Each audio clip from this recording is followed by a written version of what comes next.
Je crois que malheureusement, on n'y est pas encore et que cette année 2016 va être encore une année assez difficile sur le front de l'emploi. Depuis le début du quinquennat, on a vu beaucoup d'allers-retours sur la stratégie du gouvernement.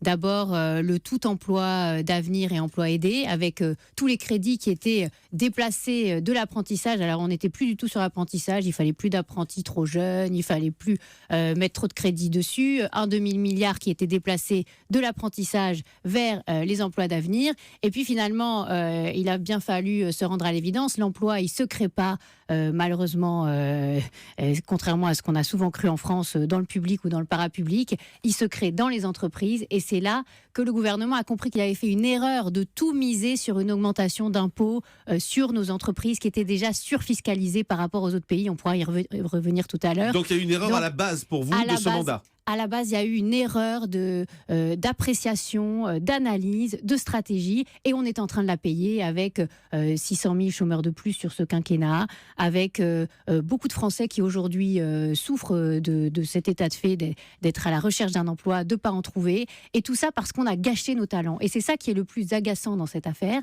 c'est qu'on n'a pas été capable de concevoir qu'il y a deux choses qui sont fondamentales. Pour créer des emplois, c'est créer un écosystème favorable à nos entreprises. C'est la seule chose qui compte. Et sur le plan de la fiscalité et sur le plan du Code du travail, ça n'a pas été fait. Et maintenant, on parle de choses qui restent quand même très à la surface. Alors, j'entends justement vos critiques sur le fait qu'on s'est trompé, en particulier sur les mesures qui ont été prises au début.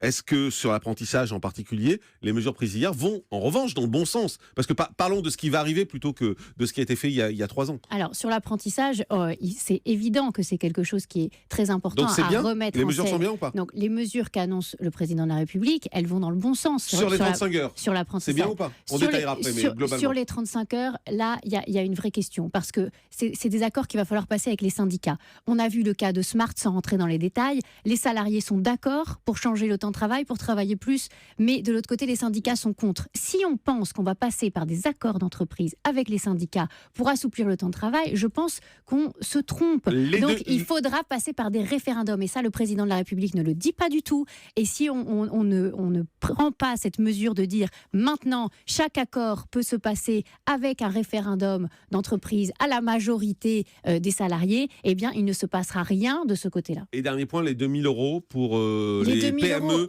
qui vont embaucher en CDD long de plus de 6 mois ou en CDI. Vous avez vu que là, il y a beaucoup de conditions. Moi, j'ai essayé de recalculer le coût pour le trésor de cette mesure et c'est à peu près, je tombe sur à peu près un demi-milliard d'euros et je pense que c'est à peu près l'estimation aussi du gouvernement. Mais il y a l'idée de 1,3 SMIC, il y a l'idée d'entreprises de moins de 250 salariés, des CDD de plus de 6 mois. De plus de 6 mois. Pour aller dans les chiffres de l'ACOS chercher les CDD de plus de 6 mois, ça n'existe pas, cette statistique. Donc, vous ne savez pas, au sein des CDD de plus d'un mois, qui sont, en 2014, par exemple, il y en avait 972 000, combien sont de plus de 6 mois? C'est epsilon, c'est une toute petite partie. Alors,